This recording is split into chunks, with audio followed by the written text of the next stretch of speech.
안녕하세요. 데이업 김채연입니다. 이제 남은 것은 애플뿐입니다. 삼성도 하웨이도 폴더블 제품들은 글로벌 시장에서 이미 나와 있는 상태인데요. 과연 이 애플 폴더블은 어떻게 출시가 될지 한번 미리 보기 해보도록 하겠습니다. 그래서 제가 애플에서 특허를 낸 부분들을 살펴보면서 포인트가 요거구나라고 생각되는 점을 들고 와봤는데요. 이 포인트를 확인해 보면서 이미 삼성과 하웨이가 나온 폴더블 폰을 한번 특징 살펴보고 이 애플은 어떤 혁신을 가져올 수 있을지 한번 같이 알아보도록 하겠습니다. 이 애플 폴더블 혁신을 도모하는 애플이 이제는 늦가기 애플이 되지 않을까 싶습니다. AI도 삼성에 뒤이어 늦게 탑재가 됐는데 그마저도 현재 제대로 구실을 하지 못한다라는 반응이 이제 나오고 있고 시장 반응도 좀 차갑습니다. 그런데 이런 애플이 현재 폴더블에 대한 부분도 늦은 건 사실 마찬가지이죠. 아이폰 16 출시일이 동일한 날짜에 나온 이 하웨이 트리플 폴드 제품입니다. 삼성 폴더블 휴대폰에 이어서요, 처음으로 출시된 두 번 접는 휴대폰이 되었는데요. 이 제품이 꽤나 인기를 끌 것으로 전망되면서 주목을 받고 있습니다. 이 사전 예약 상황이 굉장히 많다라는 뉴스 기사도 나오고 있는 상황이죠. 더불어서 이 애플에 대한 신제품 판매량에 대한 우려의 목소리도 나오고 있는 중입니다. 왜냐하면 이 화웨이 같은 경우는 중국 내수 시장에서 굉장히 탄탄한 회사이기 때문에 이번 아이폰 16으로 꽤 높은 판매량을 보여줘야 되는 애플에게는 좀 부담이 될 수 있는 부분이 되겠습니다. 이 정확히는 애플 폴더블이 나온다, 언제 나온다라고 할 수는 없겠지만요. 준비를 하고 있는 것은 맞는 것 같습니다. 제가 최근 등록된 특허를 좀 많이 살펴봤는데요. 이 특허를 기준으로 살펴보니까 애플 폴더블의 가장 중요한 포인트, 딱 이거 하나였습니다. 바로 이 디스플레이인데요. 물론 모든 회사가 이 디스플레이에 총력을 기울이게 될 것 같습니다만, 애플에서 유독 늦게 출시하는 이유는 이 부분에 대한 확신이 부족해서인데요.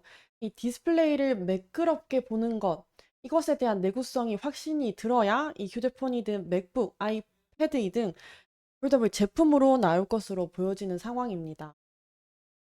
그래서 그 애플 같은 경우는 다른 폴더블 관련된 제품들을 비공개로 한번 뜯어봤다고 하는데요.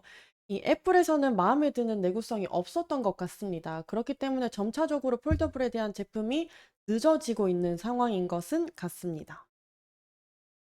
이 특허들을 제가 좀 뜯어봤는데요. 이 부분들, 그리고 이 디스플레이 어떻게 신경을 쓰고 있느냐 한번 살펴보니까요. 몇 가지 특허를 조사해보면서, 이 부분을 정말 신경을 쓰는구나라고 정리해봤습니다. 아무래도 이 접는 부분, 이 접지 부분에 대해서 굉장히 신경을 많이 쓰는 것 같은데요. 이 접는 축을 따라서 이렇게 이 축이 있고요. 구김을 최소화하기 위한 전자장치 기술 기반의 특허 상황입니다. 접히는 부분에 유리 커버 안쪽을 이렇게 깎아내는 기술인데요. 이 안쪽을 깎아내면서 쉽게 휘어지고 주름이 가지 않도록 하는 것이 이 기술의 핵심입니다. 그리고 이 중앙을 이렇게 적혀 있는 폴리머라고 하는 소재를 채워서요. 커버 내부 표면을 매끄럽게 하는 것입니다. 그렇다면 이렇게 움푹 파인 곳이 느껴지지 않겠죠. 그리고 이 필러 표면의 거친 질감, 이렇게 표시가 되어 있는 이유도 있습니다. 매끄러운 것이 아니라 질감 자체를 거칠게 내면서 빛 반사를 줄이는데요. 이 빛 반사를 줄인다면 당연히 안에 이렇게 파여 있구나라는 것을 알아채기 어려워지면서 매끄럽게 화면을 볼 수 있게 되는 것입니다. 또두 번째로는 이 10번 도면을 보면요. 디스플레이 커버 층 윗면에는 이렇게 자가 복구 코팅을 포함한다고 합니다. 이 자가 복구 코팅이란 말은 그대로 스스로 복구 가능하게끔 하는 코팅인데요. 관련해서는 영상 자료도 한번 확인해 보도록 하겠습니다. 이런 식으로 윗면에 코팅을 해주는데요. 이 코팅에다가 이렇게 흠집을 내줍니다. 흠집을 냈는데 이 햇빛과 동일한 레이저를 이렇게 쏘면요. 다시 복원이 되는 코팅을 아까 말씀드렸던 부분입니다. 아무래도 동일한 코팅이다라고는 말씀드릴 수 없겠지만 그래도 이런 형식, 이런 원리다라는 것만 이해해 주시면 좋을 것 같고요. 이 디스플레이 커버층에는 여기 이 파란색 부분인데요. 유연한 영역이니만큼 엘라스토머층을 포함한다고 합니다. 이 엘라스토머는 탄성과 복원력이 매우 우수해서 이 스트레쳐블 디스플레이에도 사용이 된다고 하는데요.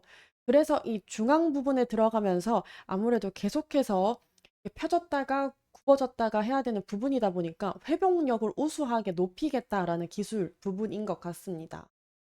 그래서 특허가 굉장히 많지만요. 이 중점적으로 특허를 살펴봤을 때는 디스플레이, 그것도 이 접지 부분에 대한 디스플레이의 노력이 많이 보였다라고 정리를 해볼 수 있겠는데요. 그러면 이 삼성과 하웨이가 지금 현재 나와 있는 기술적 특징들을 살펴보면서 애플은 도대체 어떤 혁신을 우리에게 보여줄까가 또 중요한 부분이 되겠습니다. 이 제품은 하웨이가 이번에 출시하게 된 폴드 죄송합니다. 메이트 XT라고 하는 제품입니다. 인폴딩과 아웃폴딩을 동시에 가져가는 두 번 접는 방식입니다. 세계 최초의 방식이고요. 제품의 두께는 접힌 상태에서 12.8mm라는 점입니다. 한 번 접는 형태의 일반적인 폴더블 제품이 두께가 11에서 12mm라는 걸 감안했을 때 두 번 접는데 12mm 정도이다? 라고 했을 때 하드웨어를 굉장히 잘 만들었다라고 할 수 있겠는데요. 펼쳤을 때는 갤럭시 Z 폴드 6보다 약 30%가 넓다고 합니다. 또한 인공지능 기술도 탑재가 되었기 때문에 실시간 번역 그리고 사진과 영상 편집도 가능하다고 하는 것이 이 제품의 특징이 되겠습니다. 그렇다면 그에 비해서 이 삼성 갤럭시 제품, 이 폴더블로 원래는 선두를 달렸던 회사인데요. 이 휴대폰 제품의 특징은 일단 원하는 선택 사항이 두 가지죠. 가로로 접는 버전이 있고 세로로 접는 버전이 있습니다. 그렇기 때문에 이 사용자의 라이프 스타일에 맞게 고를 수 있다는 점이 특징이 될 수 있겠는데요. 그리고 이 Z 플립 같은 경우에는요. 이 보조 윈도우 창이 훨씬 더 넓어졌다는 점입니다. 화면을 접은 상태에서도 답장을 보낼 수 있도록 했고, 다양한 어플리케이션과 카메라 활용도가 더욱더 좋아졌다는 점에서 이 제품이 특징이 될 수 있겠습니다. 사실 이 지금까지 정리해 본 결과로 현재 애플에서 가장 중점적으로 생각하는 부분, 바로 이 매끄러운 디스플레이와 주름 부분이 되겠는데요. 현재 외형적인 부분에서도 시장에서는 갤럭시 Z 플립 보시는 이미지와 비슷한 형태로 나오게 될 것이다 라는 예측이 나오게 되면서 애플이 과연 어떤 혁신을 보여줄 수 있을까에 대한 궁금증이 커지고 있는 상황입니다. 현재 AI도 기본이 되었고 접는 형태에 대한 폼팩터의 혁신도 삼성과 하웨이가 이미 가져왔기 때문에 이 디자인 혁신 그리고 휴대폰의 혁신이라고 불리는 애플이 이번에는 어떤 혁신을 보여주게 될지 아마 기대가 되는 부분일 것 같은데요. 이 뒤늦은 만큼 시장과 소비자의 기대를 만족시킬 수 있는 퍼포먼스를 보여주지 못한다면 아마 이 아이폰 16과 비슷한 반응을 불러올 수 있지 않을까 예상이 되는 부분입니다. 그래서 앞으로 이 출시에 관련된 소식들이 굉장히 궁금해지겠는데요. 또 다른 소식들이 있다면 제가 쉽고 빠르게 정리해 보도록 하면서 다음 영상으로 또 찾아뵙도록 하겠습니다. 감사합니다.